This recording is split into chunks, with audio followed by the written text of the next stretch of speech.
absolute cracker. It's the Sydney Roosters taking on the South Sydney Rabbitohs, the oldest and probably one of the most fierce rivalries in the NRL. It is at Allianz Stadium. We know what happened last time. We had Sin Bin Sunday. Let's hope a little bit of footy gets played this time and it's not all doom and gloom now. James Tedesco, Daniel Tupu, Joseph Suali'i, Joey Manu, and Jackson Polo at a back five. Kieran Walker partner up in the halves with the return of Hargraves in that number 8 jersey. Now, Brandon Smith is named at the hooker role. Whether he plays, we don't know. He didn't get through the whole game last week due to his back injury. Lindsay Smith in the number 10. Egan Butcher and Nat Butcher partner each other again. Victor Radley locks the scrum with Jake Turpin, Drew Hutchinson, Terrell May, and Fletcher Baker on the bench with Nafua White, who did come in last week and take Radley's position, rounding it off in the 18th man. Now, I think for me, the Roosters here, this Brandon Smith, he's carrying an injury. Everybody knows it. Nothing against South Sydney, because I think if it was anyone else, you'd be doing the same thing. If he plays, they're going to target him. So I think the Roosters have named him. Don't let them know who's playing there. If he does play, I think you'll see either Jake Turpin or Drew Hutchinson drop off the bench, and Nafua White will join that bench to try and kind of battle in those forward positions, especially once those subs are made. So not too many changes. I think the big ones, which I'll ask you about now, is obviously Hargraves comes back in, Brandon Smith's named, Radley comes back in. So a few big changes for the Roosters. What do you make of this side? And do you think this is the start of them finally being able to kind of hit that ground running as they have most of their starting lineup? Yeah, and a little bit of a source, I think, for the Roosters faithful. I think there was a secret meeting held for all players and staff alike.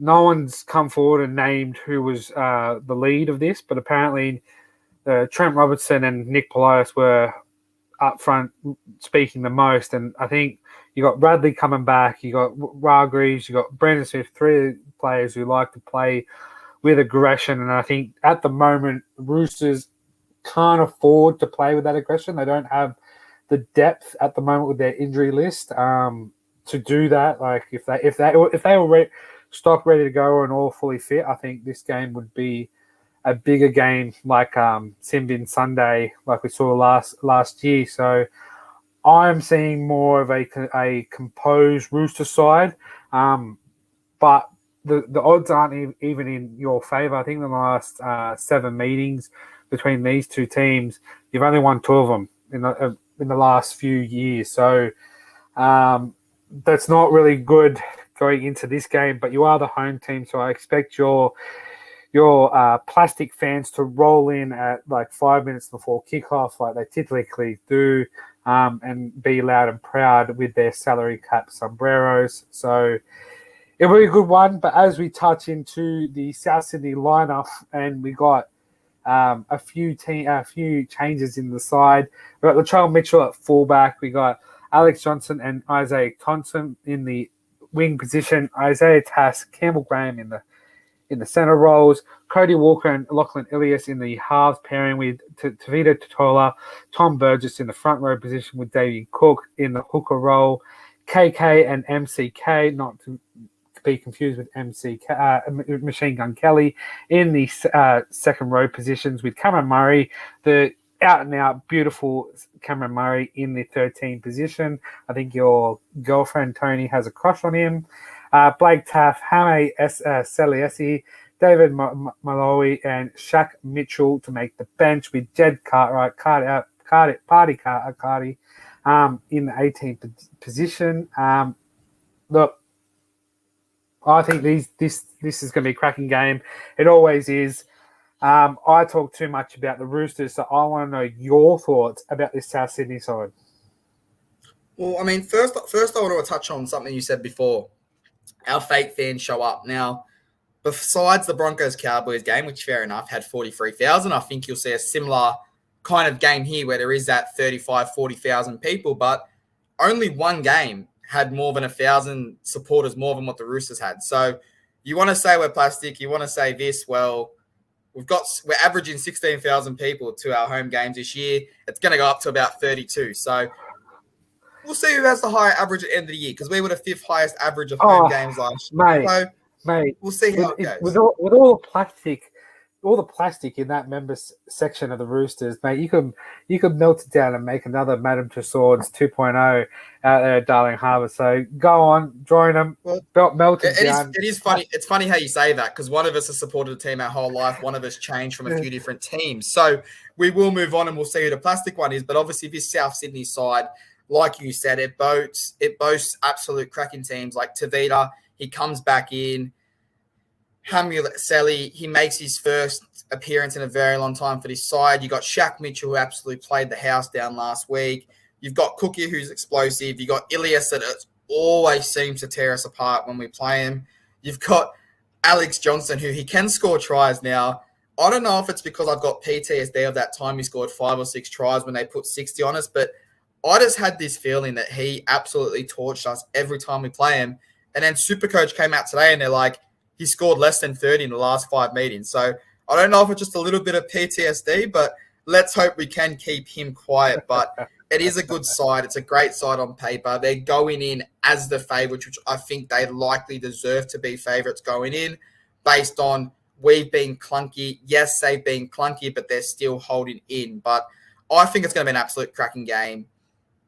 Obviously, for Souths, it's a rivalry. You know what they always say. Roosters want the home ground. Let's make it ours. So I think you're going to have close to 35, 40,000 people. That later start on the Friday does help. But for me, I can't not tip against the Roosters. I'd rather lose this competition by tipping with the Roosters all year than win this competition by tipping against them. So I'm going to go to Roosters. I'm going to go to Roosters 1-12. And one more thing before I do chuck it to you. You talk about plastic. At least I watched my team play last week, unlike the Cowboys. So what's your prediction for this game? I watched my team play last week and lose. I was sad to see that happen. Sorry, the week before, the first week when you didn't watch it. Look, as we said, you had lunch. We were having lunch last week, and I said it wasn't. And my wife came to my defense. It was in the background. Was I paying as much attention to it as I like? No, because that second half was abysmal in the first round. But nonetheless, I am going to go South 1-12. I think that they like a little bit of a stop-start game, and I think it's played well with them.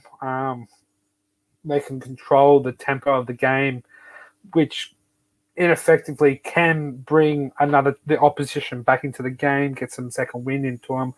But I think that South will come out with this no care mentality that they don't have to worry about injuries because I think they're one of the team in the NRL that has the least amount of injuries and suspensions. So they can afford to go a little bit harder where I think the Roosters cannot, especially when you've got Jared and Victor Radley who like to play on that red line of their own. So it's going to be a contest. And as I said, South 1-12, I'll go the opposite to you, not purely because of that, but I just see this South Sydney side getting up for this one and winning it. Well, I will say I think it's quite – if it was a normal game, I'd agree with you that we have to be wary of injuries. But given we do have the bye next week, I think you're going to see us go hell for leather and put our bodies on the line. Because if you're bruised, if you're sore, have a couple of days off, you have to recover. Now, suspensions, different story. Hargrove's back. How long he misses after this game, we don't know. But I think it's going to be a great contest. And if you are a neutral fan, this is the game, probably one of the games that you want to tune in for, because regardless of if it's 10-0, if it's 20-0, if it's 10-all, these guys want to kill each other because of that massive rivalry. But I'll get one more thought before we do move on, and I've missed this with the first 2 games. It is obviously multicultural round. Now, a lot of these players have come out. They've said they don't want players, or they don't want fans to continually boo players. So take away the Latrell Mitchell. Like, we know that's who they're talking about, but take away that because there is more than just one culture in this multicultural round. But what is your thoughts on fans, say, targeting a player or targeting 2 or 3 players and booing every time they touch the ball to get in their heads? Nah, you shouldn't boo anybody directly.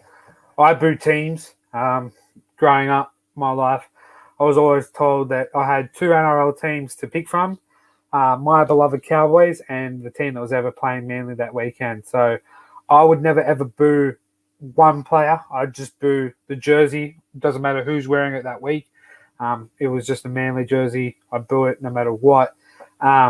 Just simple fact, coming up from a Parramatta background there. But look, there's no room for it. There's no room for racism, in any game, or even just in general. But There's no point. booing isn't racism. Booing isn't No, racism. no. But what I'm saying is that there's no point like just booing one type or one certain person. I think we have to just look at Adam Goods in the AFL. Every time he touched the ball when they were playing down in Melbourne, he was booed. Like the whole stadium would just boo. Why? Because he's an Aboriginal. Why? Because he's black. Why is he this? I couldn't tell you why he was, and it was just a sad sight to see because I think he had to retire early from that. It shouldn't happen. There's no room for any kind of racism, no matter what. So I think this is a game that doesn't matter where you come from, race, religion, money, background, whatever it is, anybody's allowed to play the game, and as long as they're having fun. And I think it's totally okay for anybody to play. But I'm up for this round. Yeah, I think this is a great round. It's a great initiative, and I think given what happened at that South Sydney Penrith game, I think it's important, and not just because it's happening straight after. I think it's a perfect time to have this multicultural round. I just hope it's not too hyped up on what happened last week, and they kind of take into account everyone from, like you said, every culture, every religion, everything. So it'll be interesting to see how it goes. I don't think there'll be as much booing for Latrell Mitchell, but I do think there's going to be a bit of booing both ways. I know South fans hate Hargraves like most of the league do because he plays on that red line. And I know we have those players that we absolutely despise when we're playing against them. But 1 to 12 Roosters, 1 to 12 South, someone will get this tip correct regardless. The margin, well, that's a different story. But let's move